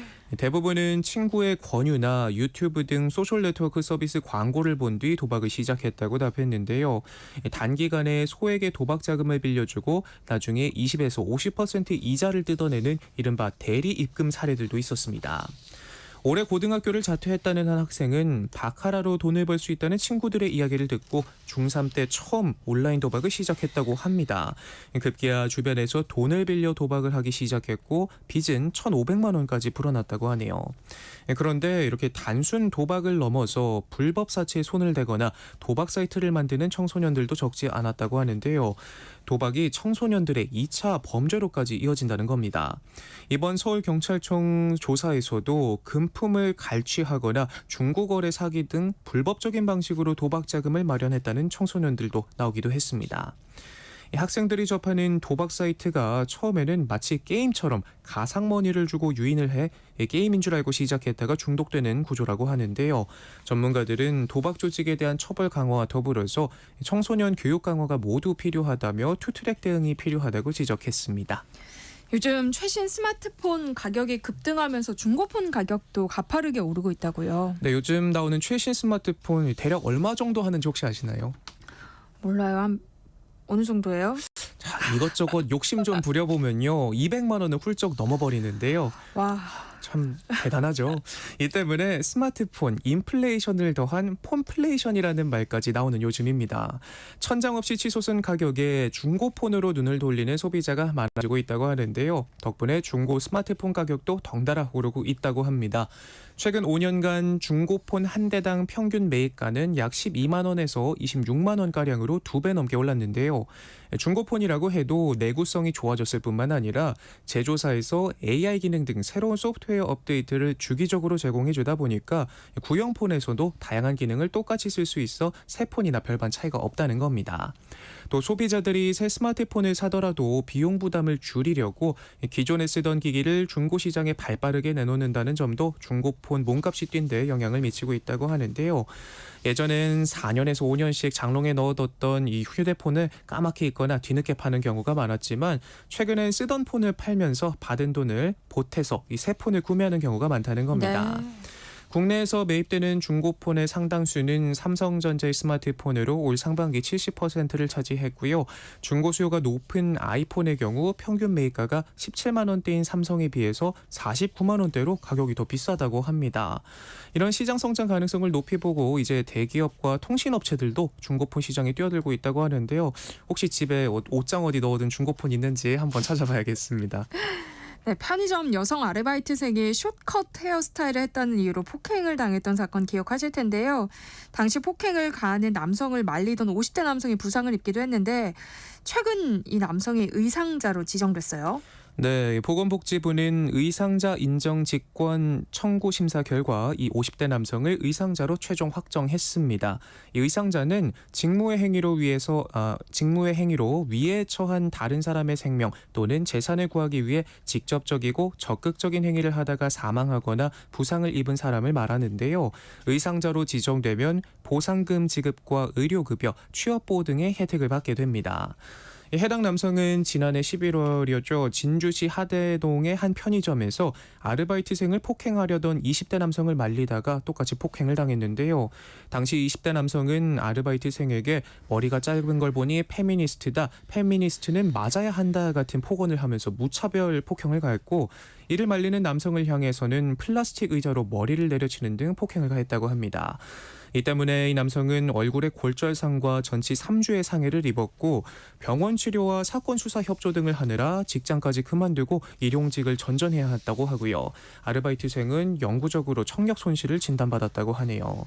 용기를 내기 쉽지 않으셨을 텐데 딸 같은 아르바이트생이 맡고 있는 걸 보고 있을 수만은 없었다고 하네요. 얼른 건강 회복하시길 바라고요. 네. 한편 재판에 넘겨진 가해자는요. 1심에서 징역 3년을 선고받고 검찰은 항소한 뒤 1심과 같은 징역 5년을 구형했는데 법정에서 심신미약을 주장하는가 하면 피해를 입은 두 사람에게 집행유예가 나오면 열심히 일해 월에 20만 원씩 주겠다며 선처를 요구하고 있다고 합니다. 네, 임선우 뉴스캐스터와 함께했습니다. 고맙습니다. 고맙습니다. 내일 점심 메뉴 추천. 귀로 듣는 푸짐한 지식 한 상 어떠세요? 세상의 모든 정보. 아나운서 전주리입니다. 건강에 관한 모든 궁금증을 풀어드리는 시간입니다. 똑똑 라디오 주치의 을지대학교 가정의학과 오한진 교수님과 함께합니다. 어서 오세요. 네, 안녕하셨어요. 환절기에 어깨 통증을 호소하는 분들이 많아지는데 네, 이 시기에 자주 나타나는 게 바로 오십견이라고요. 그렇죠. 오십견 뭐 안 들어보신 분 없죠. 50살을 전후해서 어깨가 아파진다. 그래서 붙었는데 실제적으로 정식적인 이름은 동결건. 어깨가 동결됐다. 또 유착성 관절 낭염 이렇게 얘기합니다. 뭐 옷을 입기가 너무 어렵다. 한쪽 어깨가 아프니까 팔이 안 들어가서 옷 입기 어렵고 또 팔을 올리기가 너무 어렵다. 아프다. 이런 경우를 많이 겪게 돼요. 되게 이제 여자분들한테 많은데 네. 주부들이 많이 걸려요. 특히 명절 때 음식 많이 하시고 뭐 손님 접대하시고 이러시다가 많이 생깁니다. 네. 건강보험 심사평가원 통계 자료를 보면 2023년 어깨 병변으로 병원을 찾은 사람 숫자가 244만여 명이에요. 이 중에 82만여 명이 어깨에 아파서 특히 50견으로 왔다 이렇게 돼 있거든요. 한 30%가 좀 넘습니다. 네. 연령별로는 50대 이후 환자가 약 88% 가까이 되고요. 그러니까 대부분 50대에 어깨가 아파지면 50견이다 이렇게 이름을 붙인 거예요. 그러니까 50대가 되면 누구나 겪는 통과 의례처럼 느끼는 분들이 많을 것 같아요. 50견이라는 이름 때문에. 네네. 근데 50견은 왜 걸리는 거예요? 자, 왜 걸리느냐? 어깨는요 360도가 돌아가는 것 같이 돌릴 수 있는 운동 가동 범위가 굉장히 넓은 그런 관절입니다. 네. 이 관절 주변은 근육과 인대가 있고 그 근육과 인대를 이렇게 싸고 있는 막이 있어요. 그거를 관절낭이라고 하는데 이 관절낭에 염증이 생기면 즉 관절낭과 근육과 인대 사이에 염증이 생기면 그 염증이 나으면서 붙어요. 우리가 이렇게 피부 상처 났다가 이게 나으면 쪼그라들잖아요. 네. 당겨지죠. 똑같이 관절낭 사이에 염증이 생겼다가 이게 낫게 되면 붙어요. 유착이 된다 그래. 그걸 유착성 관절염, 관절낭염 이렇게 부르는 거거든요. 유착이 되니까 근육과 인대가 관절 낭하고 붙어가지고 돌아가는 게 안 되는 거야. 그러니까 얼마나 아프겠습니까? 네. 이게 운동 범위가 제한이 되고 아프고 그런데 사실 특별히 다치는 일도 별로 없어 보이는데 그렇게 생기는 거거든요. 그리고 이게 이제 주로 통증이 밤에 심하게 와요. 잠도 못 자게 되고 정말 괴롭죠. 알고 보니까 이게 당뇨병하고도 상당히 연관이 있다는 게 연구가 돼 있어요. 그래서 영국 스코틀랜드에서 조사를 했는데 당뇨병 환자의 약 4분의 1, 25%가 어깨 통증이 있더라. 이게 포도당 농도가 높아지면 어깨 관절낭에 염증이 생기면서 이런 일이 생기더라는 게 확인이 됐습니다. 그렇군요. 오늘 똑똑 라디오 주치 코너에서는 어깨 통증을 유발하는 50견 어떻게 예방하고 대처해야 하는지 알아볼 예정입니다. 관련해서 궁금한 점 있으신 분들 문자 보내주세요. 참여하실 번호는 샵 9730번이고요. 짧은 문자 50원, 긴 문자는 100원의 정보 이용료 부과됩니다. 콩 게시판 KBS 일라디오 유튜브 채널을 통해서는 무료로 참여하실 수 있으니까요. 많은 참여 부탁드립니다. 추첨을 통해서 모바일 쿠폰 보내드릴게요.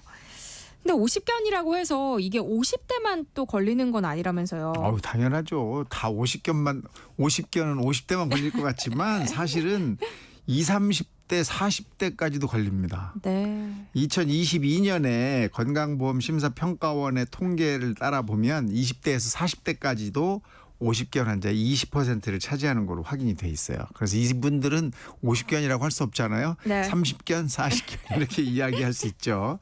사실 이렇게 어린 조금 젊은 사람들한테도 50견이 생기는 이유는 운동을 잘 안 하다가 갑자기 운동을 했을 때 또 충분한 준비 없이 벤치프레스를 한다거나 팔굽혀펴기를 해서 어깨에 살짝 운동이 과하게 되면 관절낭에 살짝 염증이 생기고 이게 갑작스럽게 아파지지 않고 시간이 한참 가면서 그게 유착이 돼서 아파지는 거거든요.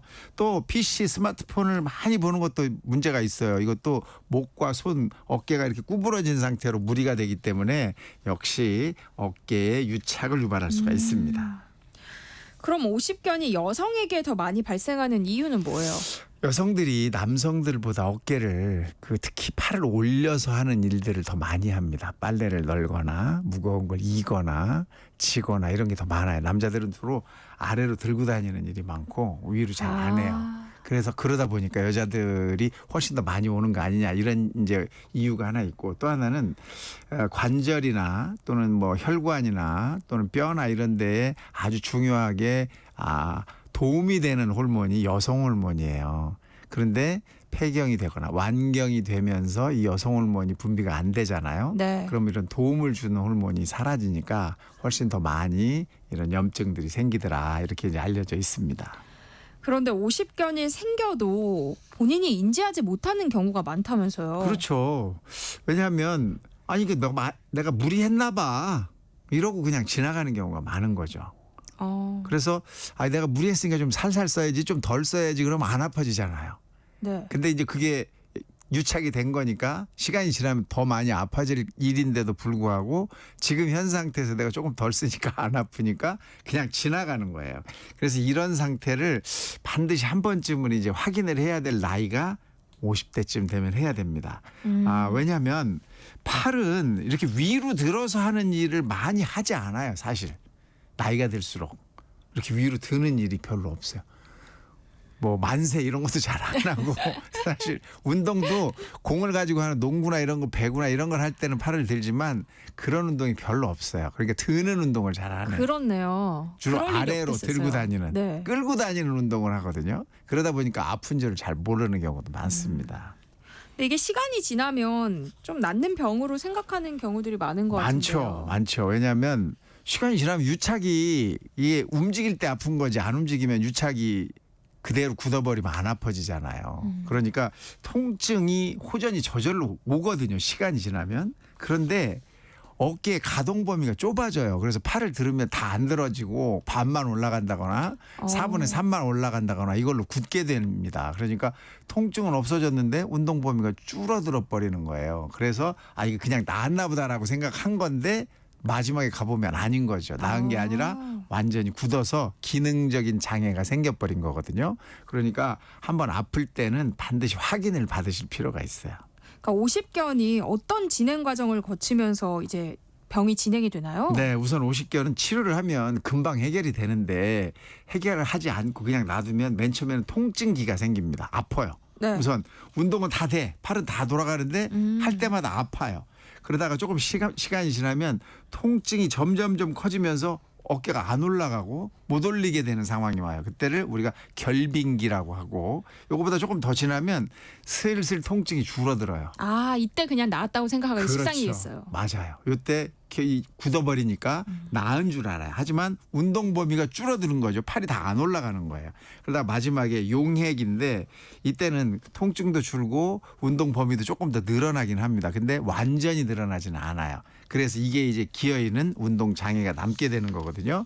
그래서 우리 어깨가 아프다는 사람들을 이 50견으로 진단한 다음에 2년 정도를 보면 50% 정도가 가동 범위가 줄어드는 즉 이렇게 그냥 기능 장애가 끝까지 남는 상태를 확인할 수 있다고 그래요. 그러니까 적극적인 치료하셔야 됩니다. 근데 이 50견이 양쪽 어깨에 동시에 발병하는 건 아닌 거죠? 동시에 오면 다 못 들고 괴롭잖아요. 그래서 보통 이게 많이 쓰는 어깨 쪽부터 먼저 와요. 그래서 오른쪽이 오고 그쪽을 이제 안 쓰다가 왼쪽을 많이 쓰면 이쪽이 이제 따라오는 거죠. 그래서 동시에 발병하지는 않습니다. 그러니까 초기에 좀 발견하는 게 중요하겠어요. 네, 그렇죠. 그럼 자가 진단법 같은 게 있을까요? 있죠. 우리가 이제 보통 여성분들은 양손을 뒤로 해서 브래지어를 할 수 있잖아요. 네. 근데 남자들은 이게 잘 안 되죠. 남자들은 이 가동 범위가 훨씬 적어요. 그래서 열중시어를 한 상태에서 양쪽 팔 주먹을 그대로 등 뒤로 올려보는 거예요. 근데 이 차이가 두 팔의 차이가 주먹 하나 이상 차이 난다. 그럼 한쪽 어깨가 동결된 거죠. 그 차이가 더 올라가는 차이가 이게 굉장히 쉬운 방법입니다. 찾아내기 아주 쉬운 방법이고 또 우선 이제 저희가 설명을 해서 말로 하는 이제 자가진단법을 해보면 높이 있는 물건 들기가 잡기가 어렵다. 팔을 올리기 어렵다. 그다음에 추울 때 더 심하다. 그다음에 샤워할 때 등이나 목 뒤 닦기가 어렵다. 손이 안 가는 거죠. 또 팔을 조금만 건드려도 통증이 심하다. 팔을 앞으로 들기도 힘들고 옆으로 들기도 힘들다. 이러면 이게 유착이 와 있을 가능성이 높아요. 그리고 혼자서 윗옷을 벗거나 입을 때 굉장히 통증이 있거나 옷을 입기가 어렵다. 이러면 이게 이제 우리가 자가 진단을 할 수 있습니다. 그럼 50견은 어떻게 치료해요? 제일 중요한 치료는 물리치료예요. 그래서 유착이 된 걸 풀어줘야 되거든요. 유착을 거기를 풀어서 유착된 상태를 없애줘야 팔 가동 범위가 완전해지고 통증도 줄어들거든요.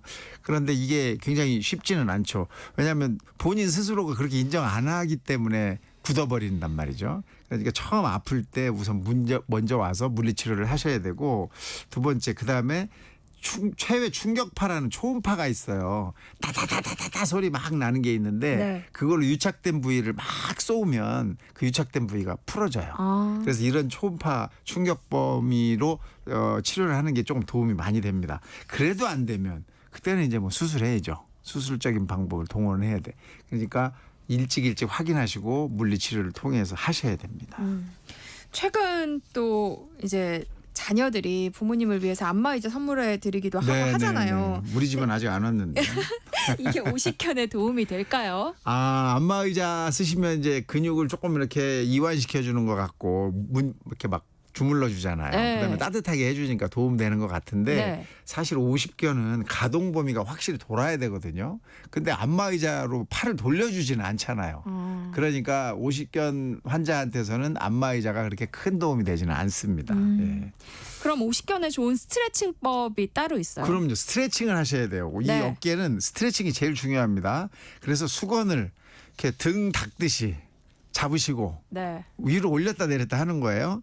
근데 이거는 안 올라가는 팔을 밑에다 두고 등 뒤에 두고 잘 올라가는 팔을 이 수건을 잡고 안 끌어 올라가는 팔이 당기는 있어요. 거예요. 당겨. 네. 그러면 안 올라가는 팔이 올라가겠죠. 그러면서 어깨가 풀어지는 거예요. 근데 이거 너무 한 번에 세게 하면 찢어질 경우도 생길 수 있어요. 그래서 이 가동 범위를 조금씩 늘리는 거죠. 욕심내면 안 되겠네요. 네, 수건을 조금씩 올려야 됩니다. 이 방법이 굉장히 좋은 방법이에요. 네, 50견일 때 하면 안 되는 운동도 있어요. 네, 하면 안 되는 운동 있죠. 50견을 한 번에 풀겠다고 철봉에 확 매달리는 분들이 있어요. 이거 큰일 납니다. 찢어질 경우가 있어요. 그래서 철봉에 매달리시는 건 하면 안 되고 우선 의사 선생님하고 상의를 해서 이게 가동 범위를 조금만 더 늘리면 끝난다라고 생각될 때는 한 번쯤 매달릴 수도 있지만 실제적으로는 나쁜 운동이에요. 두 번째는 이렇게 핸들 돌리는 것 같은 그 왜 어르신들 하는 거 있잖아요. 공원에 많잖아요. 네, 그거를 무리하게 돌리면 어깨가 찢어져요. 이것도. 그러니까 만약에 50견이 있다 그럴 때는 병원을 먼저 가셔야지 핸들 돌리시면 안 됩니다. 손상을 입을 수가 있어요. 그리고 수영 같은 거 할 때도 자유형하고 배영을 하는 것이 조금 무리가 될 수 있어요. 어깨에. 그래서 이때는 평영 앞으로 이렇게 하는 운동만 좀 하시는 게 훨씬 편하고 그게 그렇게 해서 운동 가동 범위가 조금 넓어지면 그때 이제 자유형 그다음에 배영을 하셔야 됩니다. 또 벽에다가 두 손가락을 이렇게 대고 하나씩 올려요. 이렇게. 그러면 팔이 자꾸 올라가죠. 네. 자꾸 올라가잖아요. 그렇게 올려서 내 머리가 어깨 밑으로 들어가면 네. 그러면 그게 이제 이 물리치료가 끝나는 거예요. 근데 사실은 머리가 어깨 밑으로 들어가지 못하는 경우가 대부분이거든요. 그래서 그 팔을 정도까지 더 이제 안 올라가지는 네. 거죠. 그래서 이걸 조금씩 올리면 이제 조금씩 더 올라가니까 그때 이제 가동 범위가 넓어지는 거죠. 그런 이 스트레칭 방법도 있습니다. 네, 50견은 밤에 통증이 더 심해진다고 하셨잖아요. 네네. 근데 통증 때문에 잠이 들기 너무 어렵다 이런 예. 분들이 계시다면 당장 취할 수 있는 방법 뭐 없을까요? 있죠. 우선은 따뜻하게 하는 거예요. 따뜻하게 하면 근육이 조금 풀어지면서 통증이 좀 줄고요. 그다음에 반드시 누워자 하는 게 아니에요. 이때는 돌아서 옆으로 자야 돼요. 그래서 아픈 쪽을 어깨 위로, 아픈 쪽을 위로 하고 안 아픈 쪽으로 아래로 된 다음에 네. 내 앞에다가 방석이나 베개를 놓고 그 베개 위에 아픈 쪽 팔을 올리는 거예요. 그러면 어깨하랑 어깨 높이와 팔 높이가 비슷해지면서 통증이 훨씬 덜해집니다. 그래서 옆으로 주무셔야 됩니다. 그러니까 50견을 예방하기 위해선 평소에 올바른 자세, 생활 습관을 갖는 것도 중요하다고요. 아유 이건 뭐 더할 나위 없고요. 근데 이렇게 하시면서도 스트레칭을 해야 돼요. 그 스트레칭을 많이 해주시는 게 가장 중요하고 이 스트레칭이라는 게 지금 말씀드렸잖아요. 수건을 가지고 그 등 뒤를 닦듯이 하는 그런 스트레칭인데 위에서 아래쪽을 끌어당겨 올려주는 스트레칭을 해서 안 올라가는 팔이 올라가게 하는 그런 스트레칭이 필요합니다. 이게 자주 좀 이런 일을 하시는 게 좋아요. 샤워 네. 여름에는 많이 하시잖아요. 근데 네. 그냥 닦기만 하고 아무것도 안 하시잖아요. 그러지 말고 수건을 잡고 반드시 아픈 쪽이나 안 아픈 쪽이나 다 스트레칭을 좀 해주시면 도움이 됩니다. 우리가 이제 어깨가 좀 아프고 이러면 다 50견이라고 생각하는데 네. 50견이 아닌 어깨 질환들도 꽤 많죠. 아유, 많죠. 그 중에서 제일 많은 게 회전근개 손상이라고 하는 거예요. 어깨 관절을 감싸고 있는 근육이 찢어지는 건데 회전근개라는 게 4개의 근육으로 연결이 돼 있어요. 그래서 쭉 회전하는 근육을 합쳐놓은 거거든요. 그래서 이 근육이 찢어지면 조금이라도 손상이 되면 어깨를 회전시킬 때 아주 아파요. 그러니까 어깨를 움직일 때 아프다는 거잖아요. 네. 그래서 이거랑 50견과 굉장히 차이가 있어요. 자, 그걸 알아볼 방법은 다른 사람이 도와줘 갖고 팔을 이렇게 올립니다. 그럼 팔이 올라가면 회전근개에 문제가 있는 거예요. 네. 그다음에 50견은 남이 들어주려고 해도 안 올라가요. 아파서. 예, 여기가 굳어버린 거니까 올릴 수가 없습니다. 이렇게 구별이 좀 되죠. 그렇군요. 또 한 가지가 있어요. 이 목 디스크가 있을 때도 어깨 통증 같이 느껴질 수가 있거든요. 이 목 디스크는 또 다른 문제이기 때문에 어깨를 올리는데 목 쪽에서부터 찌릿찌릿하게 이 저린 증상이 같이 동반이 된다. 이럴 때는 목 디스크를 더 생각을 해보실 필요가 있습니다.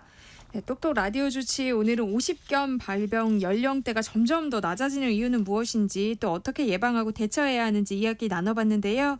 관련해서 궁금한 점 있으신 분들 계속해서 문자 보내주세요. 노래 한 곡 듣고 완진 교수님의 처방 받아보겠습니다. 러버보이의 Working for the Weekend. 네, 여러분들이 보내주신 문자 함께 살펴볼게요. 3345님, 오른쪽 어깨는 괜찮은데 왼쪽 어깨가 많이 아파요. 50견이 왼쪽에 먼저 올 수도 있나요? 하셨어요. 당연하죠. 양쪽이 어디부터 올지는 아무도 모릅니다. 예, 왼쪽도 올 수 있습니다. 네, 2893님이요. 왼팔을 위로 올리면 아파서 50견이라고 생각했는데요. 시간이 좀 지나면 통증이 없다가 다시금 아프고 이렇게 반복되고 있습니다. 이것도 50견일까요? 하셨어요. 네, 가능성이 상당히 높아요. 그래서 시간이 지나면 통증이 좀 사라지거든요. 그러면서 유착이 돼버리는 거니까 반드시 가서 확인 한번 하셔야 됩니다. 1373님 50대 초반인데요. 팔을 올리기도 힘들고 어떤 날은 팔이 쫙 펴지지도 않습니다. 어떻게 해야 할까요? 하셨어요. 네, 어깨 운동 좀 하시고요. 어떻게 하긴요. 너무 힘들 때는 얼른 병원에 가셔서 네. 좀 도움을 받으세요. 네. 그다음에 콩으로 김남혁 님이요. 저는 네. 40대 중반 남성입니다만 컴퓨터 앞에 앉아서 장시간 컴퓨터를 하다 보면 어깨가 결릴 때가 종종 있습니다. 이것도 50견일까요? 하셨어요. 50견이 돼가는 과정일 수 있어요. 네. 무리를 살살살살 하다 보면 이제 처음에는 잠깐의 염증인데 시간이 지나면 유착이 되면서 50견 올 수 있거든요. 지금 조심하시고 스트레칭 좀 하시면 좋겠습니다.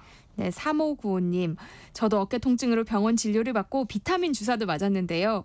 이 주사를 주기적으로 맞아도 될까요? 효과가 있는 것 같은데 증세가 다시 나타나더라고요. 하셨어요. 네, 주사를 주기적으로 맞는 것도 중요하지만 더 중요한 건 주기적으로 스트레칭도 좀 하시고 운동을 하셔서 어깨 가동 범위를 좀 넓혀주시는 게 훨씬 더 도움이 됩니다. 운동 좀 하세요.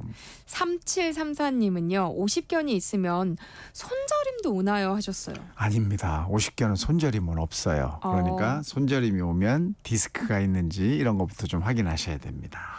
네, 6891님은요. 50견에 수영이 좋다고 하셨는데요. 골프는 어떨까요? 골프 치는 데는 큰 무리가 없거든요. 하셨어요. 당연하죠. 골프는 많이 안 들잖아요. 그래서 미끄러지잖아요. 그럼요. 그래서 어깨가 안 아프거든요. 수영이 훨씬 좋고요. 네. 골프는 50견이 있어도 칠 수 있습니다. 그러니까 스트레칭 하셔서 그 굳은 어깨를 펴셔야 돼요. 그러니까 뭐 골프를 하셔도 좋은데 하시고 나서도 꼭 스트레칭, 하기 전에도 스트레칭. 그래서 50견을 좀 예방하시면 좋겠습니다. 또 스트레칭 열심히 하시면 골프 치는데 또 스코어에 더 도움이 될 수도 있잖아요. 네, 힘만 안 주면 되는데 힘을 또 더 주실 수도 있어요. 네.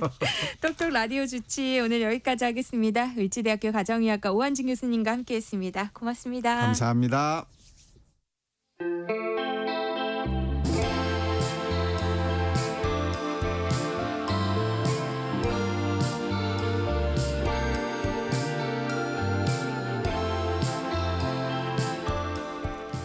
유난히 시간이 더디게 흘러가는 금요일 오후입니다. 지루함을 설렘으로 바꿔줄 노래만 담아왔습니다. 김윤아의 오늘이고 김윤아 음악평론가와 함께합니다.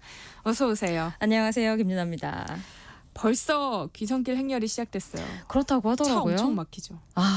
그 지도 보니까 빨간색 네. 구간이 많아지긴 했더라고요. 맞아요. 네. 우리 오늘은 어떤 노래 함께 들어볼까요? 벌써 그렇게 뭐 고생스럽지만 즐거운 고향 가는 길에 들어서셨을 분들께 그만큼이나 반가운 소식이 아닐까 싶은 오늘의 테마를 준비해봤습니다. 네. 바로 가수 김수철 씨의 새 앨범 소식인데요. 오랜만이긴 한데 어느 정도 오랜만이지? 이렇게 생각하시는 분들이 있을 거예요. 워낙에 뭐 히트곡들이 많으시니까 평소에는 의식을 못하다가 저도 숫자를 보고 좀 놀랐는데요. 대중가요 앨범으로는 33년 만에 발표하는 앨범이라고 합니다. 오, 그렇게 오래했는지는 모르셨죠? 그러니까요.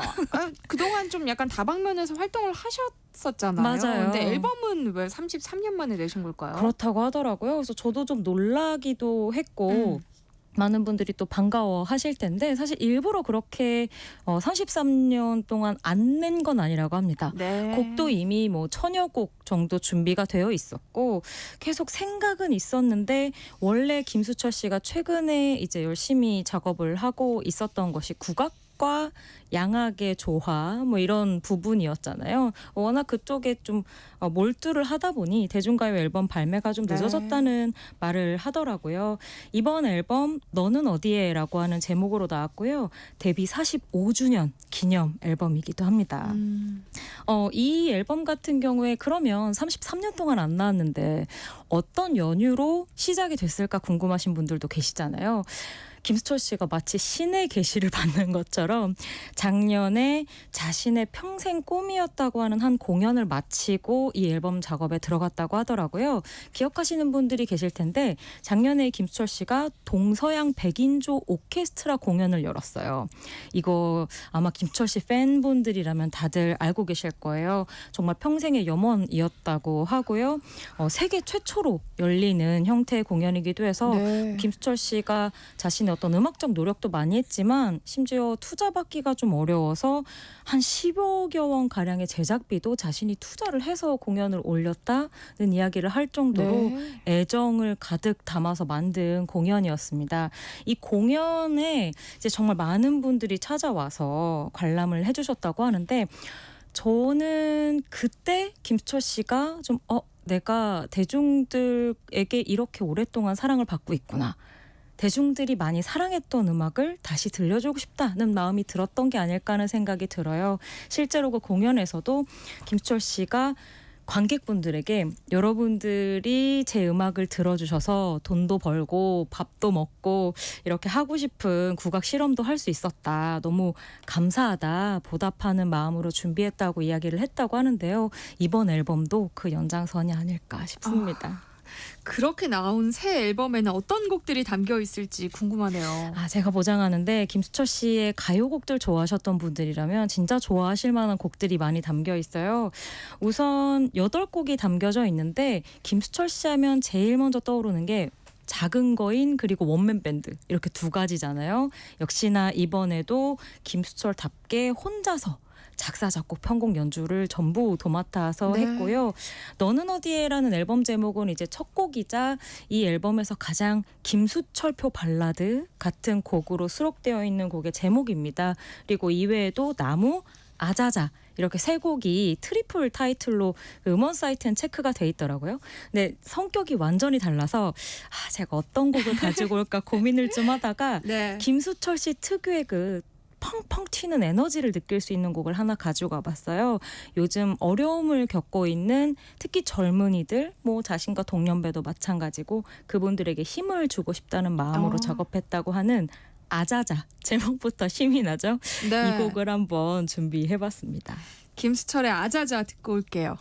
김은희 님이요. 저는 김수철님 하면은 어릴 때 즐겨본 나라라 슈퍼보드 노래 부르신 게 생각이 납니다. 치키치키라고 보내주셨네요. 맞아요. 그 치키치키 차카차카 초코초코초 그거 요즘도 라이브에서 레퍼토리로 진짜 많이 하시거든요. 진짜 전 세대가 따라 부릅니다. 그렇죠. 이 노래는 그렇죠. 명곡입니다. 김수철 씨의 에너지가 느껴지는 그런 곡을 들어봤어요. 근데 맞아요. 이번 앨범에 수록된 다른 곡들은 느낌이 어때요?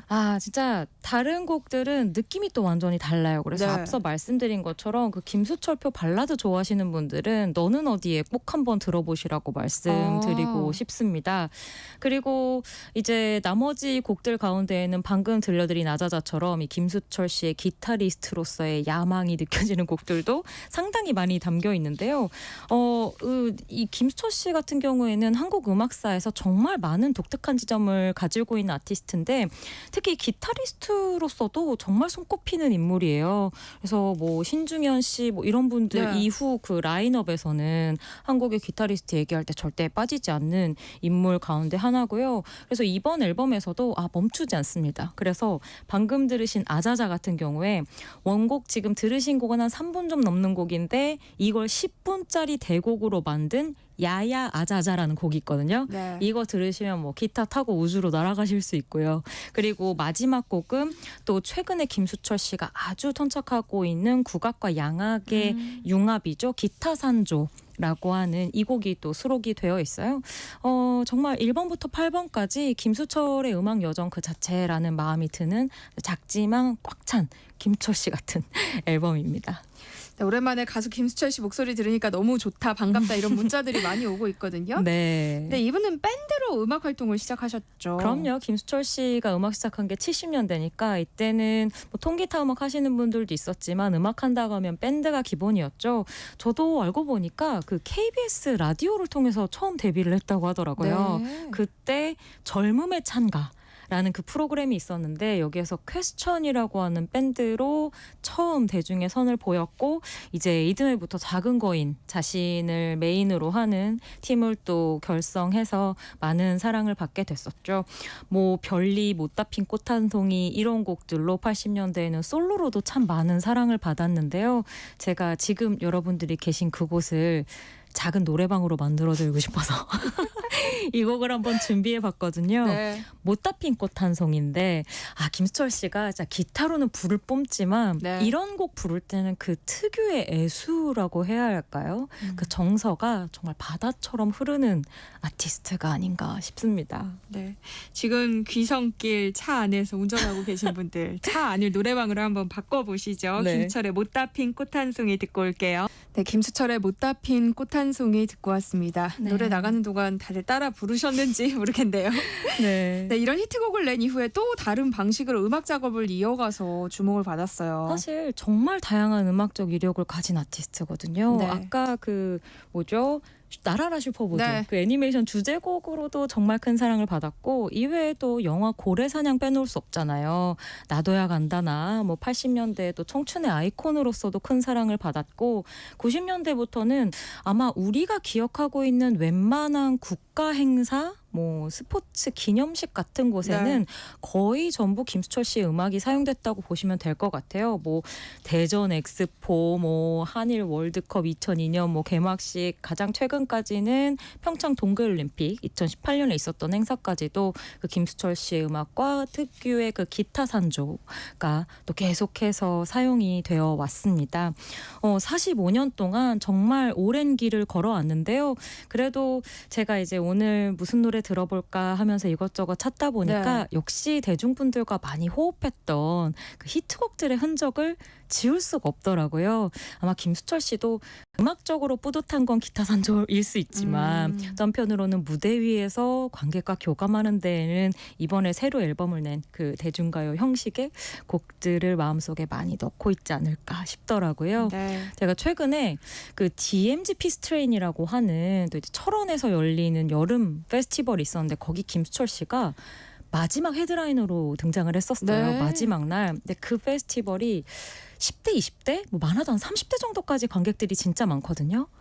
젊은 그대, 그리고 그 아까 나라라 슈퍼보드 주제곡, 또 정신 차려. 이런 곡들을 정말 목 놓아서 모든 사람들이 따라 부르는 걸 보고 제가 좀 소름이 돋는 느낌이 있었어요. 그리고 무대 위에서 한 40분 정도 김수철 씨가 이제 60대 중반인데 아직까지도 아주 불을 뿜는 무대를 보여주시더라고요. 많은 무대에서 또 스튜디오에서 김수철 씨의 새 음악 만나고 싶다는 마음 가져봅니다. 네. 우리 마지막으로 어떤 곡 들어볼 거예요? 떼창이 못다 핀 꽃 한 송이보다는 이 곡에서 좀 더 가열차게 나오지 않을까 싶기도 하네요. 젊은 그대 준비해봤습니다. 김수철의 젊은 그대 끝곡으로 들려드리고요. 김윤아의 오늘 이 곡 여기서 마무리할게요. 오늘 말씀 고맙습니다. 감사합니다. 네, 세상의 모든 정보 여기서 마무리하겠습니다. 모바일 쿠폰 당첨자는요. 홈페이지 공지사항에서 확인하실 수 있습니다. 김수철의 젊은 그대 함께 들으시고요. 저는 다음 주 월요일에 다시 찾아뵐게요. 아나운서 전주리였습니다. 고맙습니다.